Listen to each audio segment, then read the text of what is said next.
মালকিন খুব সুন্দর দেখতে ছিলেন, কিন্তু চাকরদের সাথে কোনো কথা বলতেন না। আমি ওনাকে লুকিয়ে লুকিয়ে দেখতাম। একদিন উনি আমাকে ধরে ফেলেন আর জিজ্ঞেস করেন, তুমি আমাকে লুকিয়ে লুকিয়ে কেন দেখো? আমি তাকে সত্যি কথাই বলে দিই। আমি বলি যে আমার আপনাকে খুব ভালো লাগে। উনি বলেন, আমাকে যদি তোমার এতই ভালো লাগে তাহলে আমাকে বিয়ে করে নাও। এটা শুনে আমি খুশিতে পাগল হয়ে যায়। তারপর মালকিন আমাকে একটা বড় ঘরে নিয়ে যায়। সেই ঘরের ভিতরে ঢুকে আমার গায়ের লোম খাড়া হয়ে যায়, কারণ ভিতরে তো বন্ধুরা, ভিডিওটি শুরু করার আগে আপনি যদি আমার এই ছোট্ট চ্যানেলটি নতুন দর্শক হয়ে থাকেন তাহলে চ্যানেলটি সাবস্ক্রাইব করে নেবেন। তো চলুন প্রথম থেকে শুরু করা যাক। আমার নাম শ্যামল। আমি আমার মায়ের সাথে একটা ছোট গ্রামে থাকতাম। আমি লোকের বাড়িতে কাজ করে নিজের পেট চালাতাম। আমার বাবা অনেক বছর আগে মারা গিয়েছিলেন। সেই কারণে মা আমাকে বেশি পড়াতে পারেনি, আর তার জন্য আমি কোনো ভালো চাকরি পাইনি। বাড়িতে আমরা মাত্র দুজন মানুষ ছিলাম, আমি আর আমার মা। আমি গ্রামের চৌধুরী বাড়িতে চাকরি করতাম। মা আমাকে অনেকবার বিয়ে করতে বলেছিল, কিন্তু এখন আমার বিয়ে করার কোনো ইচ্ছে নেই।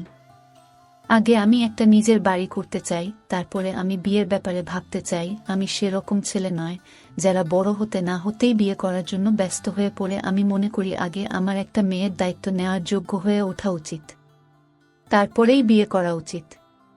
আর আমার এখন কারো দায়িত্ব নেওয়ার ক্ষমতা নেই। আমি যা রোজগার করি তাতে আমি শুধু আমার মায়ের দায়িত্ব নিতে পারবো।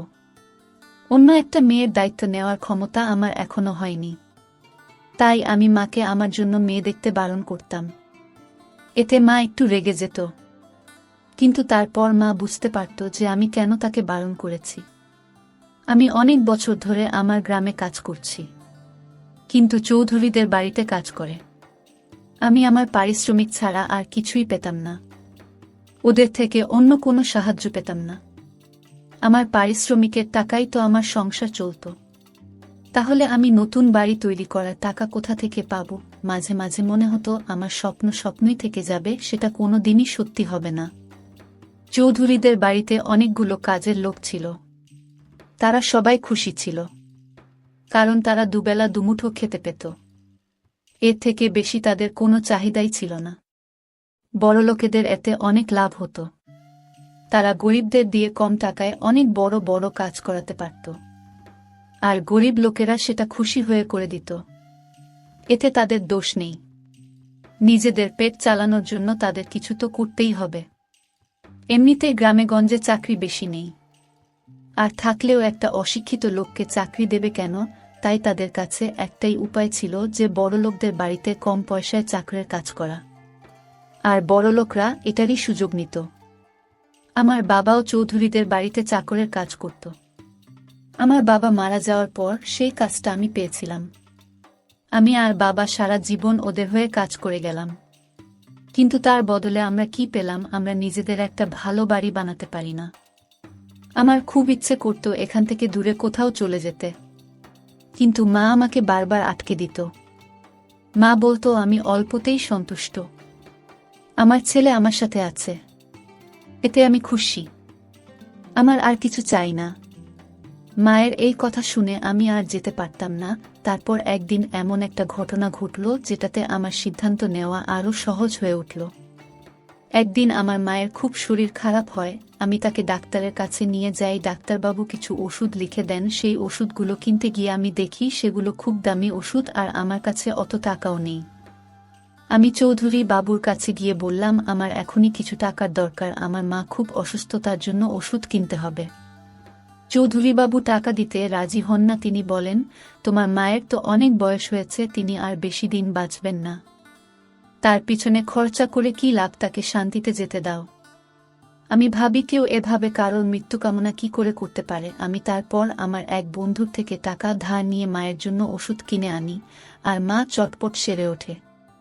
তারপর আমি ঠিক করি যে আমি আর চৌধুরীদের বাড়িতে কাজ করব না, আর এমনিতেও আমার বন্ধু টাকা আমাকে ফেরত দিতে হবে। তাই আমি শহরে যাবার সিদ্ধান্ত নিই। মা এতে খুশি ছিল না, কিন্তু আমার অনেক বোঝানোর পর মা রাজি হয়। মা আমাকে একটা শর্তেই শহরে যেতে দিতে রাজি হয়। মা বলে যে আমার বন্ধু ধারের টাকা শোধ হয়ে যাবে, তখনই আমাকে গ্রামে ফিরে আসতে হবে। তখন আমি মাকে হ্যাঁ বলে দিই, কিন্তু আমি আর গ্রামে ফিরে আসব কি না সেটা ভবিষ্যতের উপর নির্ভর করছে। কিন্তু সেই মুহূর্তে মায়ের কথা মেনে নেওয়া ছাড়া আমার কোনো উপায় ছিল না। শহরে আমার এক বন্ধু থাকে, তার সাথে আমার কিছু মাস আগেই দেখা হয়েছিল, আর সে আমাকে তার ঠিকানা দিয়েছিল। সেই ঠিকানাটা এখনো আমার কাছে রাখা আছে। আমি ঠিক করি যে শহরে গিয়ে আমি তার কাছে উঠব।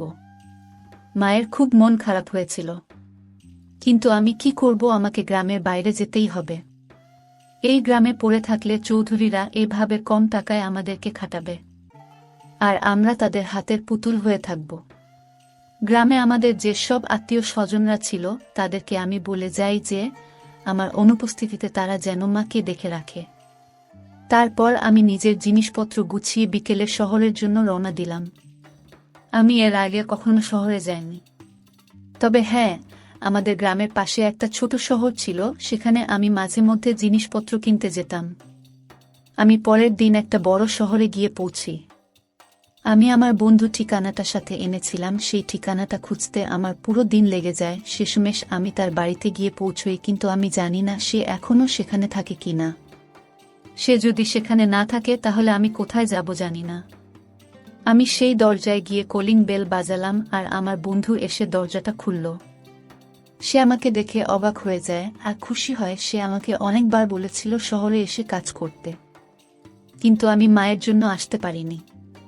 সে আমাদের গ্রামেরই ছেলে, সে বাড়িতে একাই ছিল না, ওর স্ত্রী আর ছেলেও ছিল। তাই আমি বুঝতে পারি যে আমাকে অন্য কোথাও থাকার ব্যবস্থা করতে হবে। আমার বন্ধুর বাড়িতে আমি 3 দিনের বেশি থাকতে পারবো না, তাই আমার খুব তাড়াতাড়ি একটা কাজের প্রয়োজন। আমার বন্ধু আমাকে ভেতরে নিয়ে যায়, আমাকে কিছু খেতে দেয়, আর তারপর জিজ্ঞেস করে আমি কেমন আছি। আমরা দুজনে গল্প করতে থাকি। আমি সুযোগ বুঝে আমার বন্ধুকে বলি আমাকে একটা কাজ খুঁজে দিতে। সে বলে এ ব্যাপারে আমরা কাল সকালে কথা বলবো, এখন তুই আরাম করো। আমার বন্ধু আমাকে একটা ঘরে নিয়ে যায়। আমিও খুব ক্লান্ত হয়ে গিয়েছিলাম, তাই আমি শুয়ে পড়ি। তখন আমার মায়ের কথা খুব মনে পড়ে। আমি কখনো মায়ের থেকে এত দূরে থাকিনি। বাবা মারা যাওয়ার পর থেকে আমার মা ছাড়া আর কেউ ছিল না, আর মায়েরও আমি ছাড়া আর কেউ নেই। আমি ভাবতে থাকি যে মা এখন কি করছে, সে ঠিকমতো খেয়েছে কিনা। আমার কাছে কোনো ফোনও নেই, সে ফোন করে তার খবর নেব। আমার নিজের ফোন কখনোই ছিল না, কখনো দরকার পড়েনি, আর অত টাকা ছিল না যে একটা ফোন কিনব। আমি বিছানা করে শুয়ে পড়লাম, কারণ আমি খুব ক্লান্ত হয়েছিলাম। সকালে তাড়াতাড়ি উঠে বন্ধুর সাথে কাজ খুঁজতে যেতে হবে। সকালে আমার বন্ধুর ডাকে আমার ঘুম ভাঙে। আমি জলখাবার খেয়ে আমার বন্ধুকে কাজের কথা বলি। সে আমাকে বলে তাড়াতাড়ি তৈরি হয়ে নিতে। সে এক জায়গায় কথা বলে রেখেছে, আজ আমাকে সেখানে নিয়ে যাবে। যদি কাজটা আমি পেয়ে যাই তাহলে খুব ভালো হবে। আমি চটপট তৈরি হয়ে বন্ধুর সাথে বেরিয়ে পড়লাম। সবার আগে আমি একটা ফোনের বুথ খুঁজে মাকে ফোন করলাম। মায়ের খবর নিয়ে আমি অনেক শান্তি পেলাম। মা ও আমার খবর পেয়ে খুশি হলো। আমি চটপট ফোনটা সেরে নিয়ে বন্ধুর সাথে গোলাম। সে আমাকে একটা বড় বাংলোয় নিয়ে গেল। এত সুন্দর বাংলো আমি আগে কখনো দেখিনি। আমরা চৌকিদারের সাথে কথা বলে ভেতরে গেলাম। আমরা বাইরের ঘরে বসে অপেক্ষা করছিলাম। বাংলোটা বাইরে থেকে যতটা সুন্দর ছিল, ভিতরেও ততটাই সুন্দর। আমার বন্ধু বলল এই বাংলোটি একটা মহিলার, তিনি এই বাংলোতে একাই থাকেন, বাকি সব কাজের লোক। তার স্বামী কিছু বছর আগেই মারা গেছেন, তারপর থেকে উনি এখানে একাই থাকেন। কিছুক্ষণ পরে একটা কাজের মেয়ে বাইরে এসে আমাদের ভেতরে ডাকে। সে একটা বড় ঘরের সামনে আমাদেরকে নিয়ে যায় আর আমাদের ভিতরে যেতে বলে। সেই ঘরের ভিতরে পা রাখতেই আমি সামনে একটা মহিলাকে দেখতে পেলাম। সেই মহিলা এতটাই সুন্দর দেখতে যে তাকে আমি দেখে চোখ ফেরাতে পারছিলাম না। সে আমাদেরকে জিজ্ঞেস করে তোমাদের দুজনের মধ্যে এখানে কে কাজ করবে। এর উত্তরে আমার বন্ধু আমার নামটা বলে মালকিন বলেন, তোমার বন্ধু কি কথা বলতে পারে না? তখন আমি বলি না না, আমি কথা বলতে পারি, আমি এখানে কাজ করব। আমার বন্ধু তখন চুপ করে যায়। মালকিন আমাকে কিছু প্রশ্ন করেন। তিনি আমাকে জিজ্ঞেস করেন যে আমি কি কাজ করতে পারি। আমি বলি উনি আমাকে যা কাজ দেবেন আমি তাই করে দেব। তখন মালকিন বলেন তার একটা মালির প্রয়োজন। তার বাড়ির মালি কিছু মাস আগেই মারা গেছে, তাই তিনি নতুন মালি খুঁজছেন।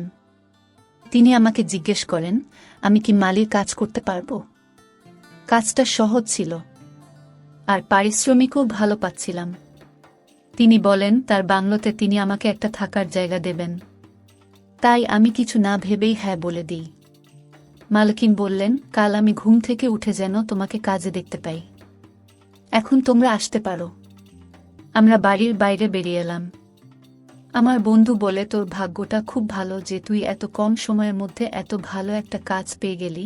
তুই বরং তোর সব জিনিসপত্র এখানে নিয়ে চলে আয়। আমি ভাবি আমার বন্ধু ঠিকই বলেছে, তাই আমি বন্ধুর বাড়ি থেকে আমার সব জিনিসপত্র বাংলায় নিয়ে আসি। বাংলার এক চাকর আমাকে একটা ঘর দেখিয়ে দেয় যেখানে আমি থাকব। সেই ঘরটা ভালোই ছিল। কাল থেকে আমাকে কাজে যোগ দিতে হবে। এই কাজটা আমার খুবই দরকার ছিল। আমি একটা থাকার জায়গা পেয়েছিলাম। এটা না পেলে আমাকে আমার বন্ধুর বাড়িতেই পড়ে থাকতে হতো। আর কতদিনই বা আমি আমার বন্ধুর বাড়িতে থাকতে পারতাম। তার ও নিজের ফ্যামিলি আছে। সে কতদিন আমাকে টানত, তাই এই কাজটা আমার কাছে ভগবানের আশীর্বাদের মতো ছিল। মালকিন যেমনটা বলেছিল আমি তেমনটাই করলাম। পরের দিন তারা ওঠার আগেই আমি কাজে যোগ দিলাম। বাংলোটা অনেক বড় ছিল, সেখানে অনেক বড় বড় বাগান ছিল। বাগানে প্রচুর গাছপালা ছিল। সেগুলোর অবস্থা ভালো ছিল না, কারণ বাংলায় কোনো মালি ছিল না। এখন এগুলো দেখাশোনা করা আমার দায়িত্ব। আমাকে বাগানটাকে আবার সুন্দর করে তুলতে হবে। আমি এখানে খুব মন দিয়ে কাজ করতে চাই, যাতে মালকিন আমার কাজে খুশি হয়ে আমাকে বরাবরের জন্য কাজে রেখে দেন। কিছুক্ষণ পর মালকিন বাইরে আসেন আর আমাকে কাজ করতে দেখে খুব খুশি হন। তিনি আমার কাছে এসে বলেন তার এরকমই লোক পছন্দ যারা সময় মতো কাজে আসে আর তার কথা মেনে চলে। এই বলে তিনি ভেতরে চলে যান। বাড়ির বাকি কাজের লোকেরা সব যে যার কাজে ব্যস্ত ছিল। 2 দিন হয়ে গেল আমি বাড়িতে কাজ করছি। আমি একটা জিনিস লক্ষ্য করি যে এই বাড়ির কাজের লোকেরা খুব একটা কথা বলেন না। তারা নিজেদের মধ্যেও খুব কম কথা বলে। আমি যখন তাদের সাথে কথা বলতে যেতাম তখন তারা খুব কম উত্তর দিত। আর এখানে সব কাজের লোকেরা এই বাংলোতেই থাকত। তারা কখনো বাইরে যেত না। বাড়ির মালকিনও বাড়ির বাইরে বের হতো না। সকালে একবার বাইরে আসতেন, দেখতেন যে সব কাজের লোকেরা ঠিকমতো কাজ করছে কিনা, তারপরে ভেতরে চলে যেতেন। আর বিকেলে মাঝে মাঝে একবার বেরোতেন। তাছাড়া উনি সারাদিন বাড়িতেই থাকতেন। তিনি কোনো কাজের লোকের সাথে খুব একটা কথা বলতেন না। 1 সপ্তাহ হয়ে গেল আমি এখানে কাজ করছি। এই 1 সপ্তাহে আমি দেখি এই বাংলোর বাইরে থেকে কোনো লোক আসে না। আর বাংলোর লোকেরা ও বাড়ির বাইরে বেরোয় না। মালকিন খুব সুন্দরী ছিল। তিনি যখনই বাইরে আসতেন তখনই আমি তাকে দেখতে ব্যস্ত হয়ে পড়তাম। আমার কাজে মন থাকত না। আমি মালকিনের দিকেই তাকিয়ে থাকতাম। বিকেলে যখন উনি বাইরে আসতেন তখন আমি গাছের আড়াল থেকে ওনাকে লুকিয়ে লুকিয়ে দেখতাম। মেয়েদেরকে লুকিয়ে লুকিয়ে দেখা আমার অভ্যেস ছিল না। মা আমাকে এমন শিক্ষা দেয়নি। কিন্তু জানি না মালকিনের মধ্যে এমন কি ছিল যে আমি নিজেকে সামলাতে পারতাম না। যতদিন যায় ততই আমার ওনাকে ভালো লাগতে শুরু করে। একদিন বিকেলে মালকের বাইরে এসে বসেছিলেন। আমি গাছের আড়াল থেকে ওনাকে দেখছিলাম। হঠাৎ উনি নিজের জায়গা থেকে উঠে আমার দিকে আসতে লাগলেন। আমি ভাবলাম হয়তো কোনো কাজের কথা বলবেন। উনি আমার কাছে এসে বলেন, তুমি আমাকে রোজ লুকিয়ে লুকিয়ে কেন দেখো? এটা শুনে আমার ভয়ে হাত পা ঠান্ডা হয়ে যায়। আমার ভয় হয় উনি যদি আমাকে কাজ থেকে তাড়িয়ে দেন। আমার নিজের উপর খুব রাগ হয়। ভাবি কি দরকার ছিল এসব করার। আমি তো লজ্জায় মাথা নিচু করে দাঁড়িয়ে রইলাম। উনি আমাকে আবার সেই একই প্রশ্ন করেন। তখন আমি বুঝতে পারি যে আজ আমার বাঁচার কোনো রাস্তা নেই। আমার মনে হয় আমি যদি সত্যি কথা বলি তাহলে আমার শাস্তি কম হতে পারে। আমি মালকিনকে বলি কেবলই আমার আপনাকে খুব ভালো লাগে, আর তাই আমি আপনাকে লুকিয়ে লুকিয়ে দেখি। এর জবাবে মালকিন যা বললেন সেটা আমি কখনোই আশা করিনি। তিনি বলেন, তোমার যখন আমাকে এতটাই ভালো লাগে তাহলে আমাকে বিয়ে করে নাও। প্রথমে আমার মনে হয় উনি হয়তো আমার সাথে মজা করছেন, কিন্তু তারপর উনি আবার জিজ্ঞেস করেন, তুমি কি আমাকে বিয়ে করবে? তখন আমি কিছু না ভেবেই হ্যাঁ বলে দিই। তখনও আমার বিশ্বাসই হচ্ছিল না যে সত্যিই এমনটা হতে পারে। মালকিন আমার জবাবে খুশি হয়ে ভিতরে চলে যান। যাবার আগে উনি বলে যান যে উনি আমাকে বিয়ে করতে প্রস্তুত। আমার এখনো বিশ্বাস হচ্ছিল না যে এমনটা হতে পারে। সবটা কেমন স্বপ্নের মতো লাগছিল। আমার মনে হলো বিয়ে করার আগে আমার মায়ের অনুমতি নেওয়া দরকার, কিন্তু তারপরে ভাবলাম যদি মায়ের বিয়েতে রাজি না হয় তখন কি হবে। শেষমেশ আমি ঠিক করলাম যে আগে আমি মালকিনকে বিয়ে করি এবং তারপরে মাকে জানাবো। তখন মা ঠিক মেনে নেবে। আনন্দে আমার সারা রাত ঘুম আসে না। কোথায় আমি আর কোথায় মালকিন? আমি একজন গরিব মালি আর উনি কত সম্পত্তির মালিক। উনি দেখতেও কত সুন্দর। ওনাকে তো যে কেউ বিয়ে করতে চাইবে, এই বিষয়ে আমারও তখন ভাবা উচিত ছিল, কিন্তু আমি ভাবি না। পরের দিন সকালে মালকিন বাগানে এসে আমাকে আবার একই প্রশ্ন জিজ্ঞেস করে, আমি আপনাকে বিয়ে করতে প্রস্তুত কিনা? আমি মাথা নাড়ি। তখন তিনি আমাকে উনার সাথে যেতে বলেন।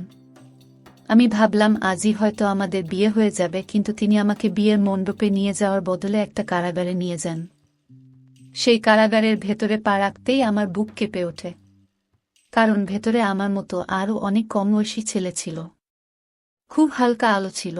আমি মালকিনকে জিজ্ঞেস করি, তিনি আমাকে এখানে কেন নিয়ে এলেন? মালকিন আমার প্রশ্নের কোনো উত্তরই দেন না। তিনি আমাকে অপেক্ষা করতে বলে সেখান থেকে চলে যান, আর আমি কারাগারের ভেতরেই রয়ে যাই।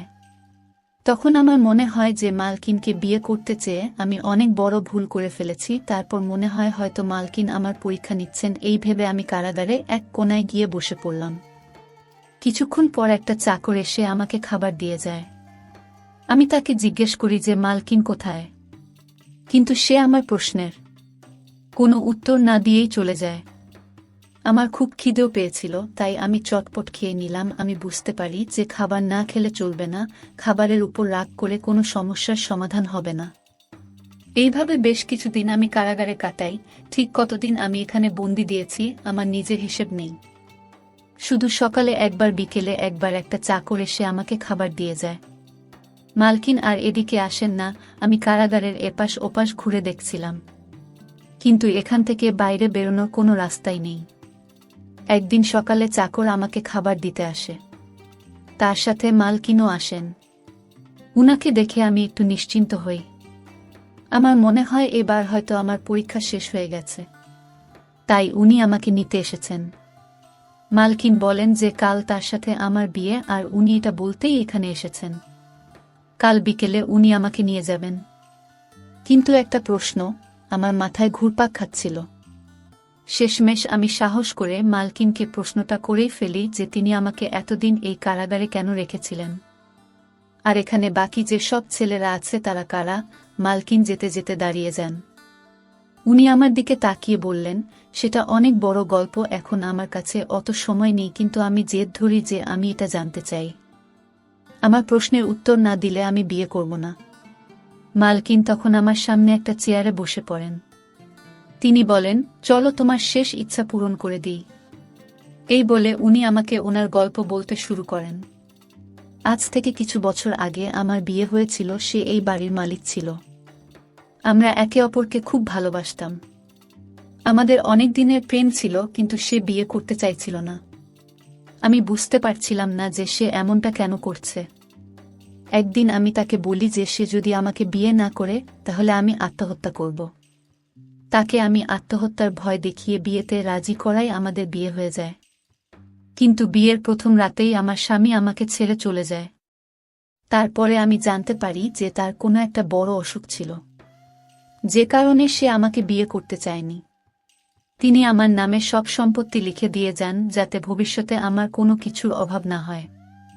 কিন্তু আমি ওনাকে ছাড়া কি করে থাকবো? ওনাকে ছাড়া আমার জীবন অসম্পূর্ণ। আমি ঠিক করি যে আমাকে যে করেই হোক ওনাকে ফিরিয়ে আনতে হবে। আর তাই আমি এটা সাধু বাবার কাছে যাই। সাধু বাবা আমাকে একটা উপায় বলেন, কিন্তু সেটা খুব ভয়ানক। তিনি আমাকে বলেন আমাকে 10 জন ছেলেকে বিয়ে করতে হবে, আর বিয়ের প্রথম রাতেই তাদেরকে আমার একটা কারাগারে বন্দি করে ফেলতে হবে। এরকমটা আমি যদি 10 জনের সাথে করতে পারি তবে আমি আমার স্বামীকে ফিরে পাবো। এখনো পর্যন্ত আমি 9 জনকে বন্দি করেছি, তুমি হচ্ছ 10 নম্বর। তোমাকে বিয়ে করে বন্দি করতে পারলেই আমার কাজ সম্পূর্ণ হবে, আর আমি আমার স্বামীকে ফেরত পাবো। মালকিনের কথা শুনে আমার খুব ভয় হয়, আজকালকার দিনে কেউ এসব কুসংস্কারে বিশ্বাস করে নাকি। আমার মনে হলো যে মালকিন মানসিকভাবে সুস্থ নন, ওনার মানসিক চিকিৎসা দরকার। নিজের স্বামীকে হারিয়ে উন্মাদ হয়ে গেছেন। আমি বুঝতে পারি যে এখানে বাকি ছেলেগুলো মতন আমার অবস্থা হবে। মালকিন চেয়ার থেকে উঠে বাইরে চলে যান, আর যাবার আগে আমাকে বলে যান যে কাল বিকেলে তৈরি থাকতে তিনি আমাকে নিতে আসবেন। এই বলে তিনি চলে যান। আমি কি করব কিছুই বুঝতে পারছিলাম না। আমার অপেক্ষা করা ছাড়া আর কোনো উপায় নেই। কাল বিকেলে যখন আমি কারাগার থেকে ছাড়া পাব তখনই আমি কিছু করতে পারব। এখন আমার পক্ষে কিছু করা সম্ভব নয়। অপেক্ষা করতে করতে শেষমেশ বিকেল হয়। একটা চাকর এসে সে কারাগারের দরজা খুলে আমাকে বাইরে আসতে বলে। আমি বাইরে বেরিয়ে আসি। সেই চাকরটা আমাকে তার সাথে নিয়ে যায়। সে একটা বড় ঘরে আমাকে নিয়ে যায়। সেই ঘরের ভিতরে ঢুকে আমি দেখি মালকিন সামনেই বসে আছেন। আমাকে দেখে তিনি উঠে আসেন। উনি বলেন, খাটের পাশের পোশাক রাখা আছে, তুমি তাড়াতাড়ি তৈরি হয়ে নাও। কিছুক্ষণ পরেই আমাদের বিয়ে। আমি দেখি খাটে একটা স্যুট রাখা আছে, সেটা বিয়ের শেরওয়ানি। মালকিন ঘর থেকে বেরিয়ে যান। আমি ঘরের আশেপাশে দেখি কোনো বেরোনোর রাস্তা আছে কিনা, কোথাও কোনো জানালা বা কিছু আছে কিনা, কিন্তু আমি কিছুই খুঁজে পেলাম না। আর দরজাটাও মালকিন বাইরে থেকে বন্ধ করে দিয়ে গেছেন। তাই আমার এখান থেকে পালানোর কোনো রাস্তা নেই। আমি শেরওয়ানিটা নিয়ে বাথরুমে চলে গেলাম। কিছুক্ষণ পর আমি তৈরি হয়ে বাইরে এলাম। আমি আয়নার সামনে দাঁড়িয়ে নিজেকে দেখতে লাগলাম। আর যদি আমার সত্যি সত্যি বিয়ে হতো তাহলে আমার মা আমাকে এই পোশাকে দেখে খুব খুশি হতো। কিন্তু কে জানে মা আমাকে আর কোনো দিন দেখতে পাবে কিনা। কিছুক্ষণ পর আমি দরজা খোলার আওয়াজ পাই। পেছন ফিরে দেখি মালকিন বউয়ের সাজে দাঁড়িয়ে আছেন। তিনি আমাকে বলেন, পণ্ডিতজি এসেছেন, তুমি আমার সাথে চলো। আমি মালকিনের সাথে একটা বড় হলে গিয়ে পৌঁছালাম। সেখানে আমার বিয়ের সব আয়োজন করা হয়েছে। পণ্ডিতমশাই বসেছিলেন। সেখানে পণ্ডিতমশাই আর 3 জন চাকর ছাড়া আর কেউ ছিল না। আমাদের বিবাহ শুরু হয়ে যায়, কিন্তু বিবাহ সম্পূর্ণ হওয়ার আগেই কেউ একজন এসে এসব থামিয়ে দেয়। তাকে দেখে আমার মালকিনের চেহারার রং পাল্টে যায়। আমার মুখে হাসি ফুটে ওঠে, কারণ যে এসেছে আমাদের বিবাহ আটকাতে সে আর কেউ নয়, সে আমার বন্ধু, যে তার সাথে পুলিশ নিয়ে এসেছে। আমার বন্ধু পুলিশকে বলেছে কিভাবে এই মহিলা গরিব ছেলেদেরকে বিয়ে করে আর তাদেরকে বন্দি করে রাখে। পুলিশ এসে ওখানে যারা উপস্থিত ছিল সবাইকে গ্রেফতার করে আমি পুলিশকে বাংলোর গোপন কারাগারে নিয়ে যায়, যেখানে বাকি সব ছেলেরা বন্দি আছে। পুলিশ সেখানে গিয়ে সেই সব ছেলেদেরকে উদ্ধার করে। পুলিশের সাথে যাওয়ার আগে মালকিন আমাকে জিজ্ঞেস করেন, এইসব কি করে, ওরা খবর পেল কি করে, তুমি কি ওদেরকে খবর দিয়েছ, কিন্তু তুমি এসব কি করে করলে, তুমি বাড়ির বাইরে বেরোননি। এই কথাটা একদম ঠিক, আমি বাড়ির বাইরে এক পাও রাখেননি, কেউ আমার সাথে দেখা করতে আসেনি, তাহলে এসব হলো কি করে। আমি মালকিনকে বলি, আমি যেদিন প্রথম এই বাড়িতে আসছিলাম সেদিন আমি রাস্তায় একটা পাবলিক বুথ থেকে আমার মাকে ফোন করেছিলাম। সেটা দেখে আমার বন্ধু বুঝতে পেরেছিল যে আমার কাছে কোনো ফোন নেই। আমার বন্ধুর কাছে 2টা ফোন ছিল, তাই সে একটা ফোন আমাকে দিয়ে দেয়। সেই ফোনটা সবসময় আমার কাছেই থাকত। আপনি যখন আমাকে কারাগারে নিয়ে বন্ধ করে দিয়েছিলেন তখন আমি কাউকে ফোন করিনি, কারণ আমি জানতাম যে তখন ফোন করলে কোনো লাভ হবে না। পুলিশ যদি তখনই বাড়িতে আসতো তাহলে আমাদের কাউকেই খুঁজে পেত না, কারণ তখন আমরা কারাগারে ছিলাম। তাই আমি সঠিক সময়ের অপেক্ষায় বসেছিলাম। আপনি যখন আমাকে কারাগার থেকে বের করে আনলেন বিয়ে করার জন্য, তখন আমি সুযোগ বুঝেই আমার বন্ধুকে ফোন করে তাকে সব কথা জানিয়ে দিই। আমি তাকে বলেছিলাম এখানে পুলিশ নিয়ে আসতে গরিব অসহায় ছেলেদের ঠকিয়ে বিয়ে করে তাদেরকে বন্দি করে রাখার জন্য মালকিনে সাজা হয়। তারপর এটাও জানা যায় যে নিজের স্বামীকে হারিয়ে তিনি মানসিক রোগী হয়ে উঠেছিলেন। আদালত বলেন যে ওনাকে শাস্তি দেওয়ার সাথে সাথে উনার চিকিৎসাও করা হবে। ওনাকে ধরিয়ে দেওয়ার জন্য সরকার আমাকে পুরস্কার দেন। তো বন্ধুরা, গল্পটি এখানেই শেষ করছি। যদি গল্পটি আপনাদের ভালো লাগে তাহলে ভিডিওটিতে একটা লাইক করে চ্যানেলটি সাবস্ক্রাইব করে আমাদের সাথে থাকবেন। দেখা হচ্ছে নতুন কোনো ভিডিওতে, ততক্ষণ ভালো থাকবেন।